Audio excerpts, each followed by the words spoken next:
Welcome back to Red Panda of Destiny. We're, of course, back for another Album of the Year series.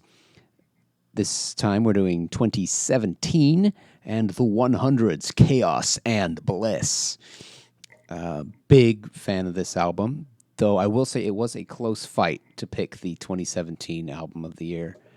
We had the Prophets of Rage debut coming out, an only album, similar to this band. Their only album came out that year. We have Body Count's Bloodlust, which was very good. Had a Raining Blood cover, though it's not actually called Raining Blood. It's called something else. Lots of cool guesting. And No Grave But the Sea, the Ailstorm album of that year. I was going to say second to last Ailstorm album, but then the new one will come out, and that won't make any sense. So we'll just go with that year's, which, of course, has the song Mexico on it. I love that song. But I decided to go for the most unique album on the list, which is the 100. I mean, Body Count have other albums. Ailstorm have already been covered on this series, and Prophets of Rage are basically the same as Rage Against the Machine, though better in some areas, worse in others. So that style is already there. But it did seem like that was the year of rap metal, although that is not one of the Ailstorm albums that has rap on it, but they are a band who have at one point done a rap metal song. See Tortuga or Hangover. I feel like there's a third one, but I might be wrong about that. Oh, Baseline Junkie. That's right. Though they're not really a rap metal band. But the 100. So the 100 are, I think, best described as a grindcore band. They basically threw every British genre they could think of into a blender and saw what came out. They definitely have a British accent, so that's not in doubt. And they use a lot of the grime, which is the British rap style. Same genre that Baseline Junkie came from, actually.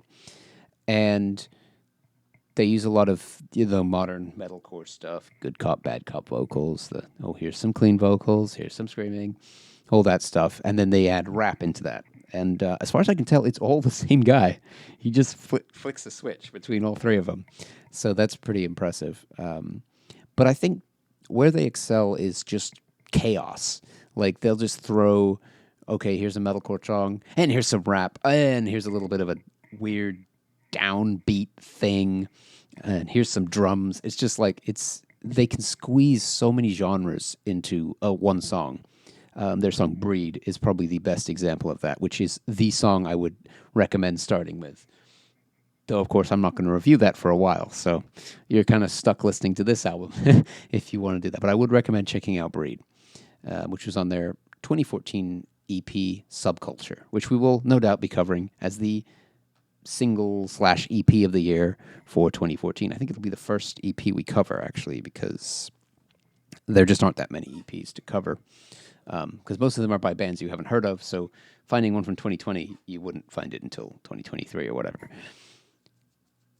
But let's get into the album itself. So I don't think we're actually going to give any musical positives to the album as a whole. Actually, that's not true. Hang on. I'm going to give it a production positive now that I think about it. We don't need to talk about that much. It's well produced. That's as far as it goes.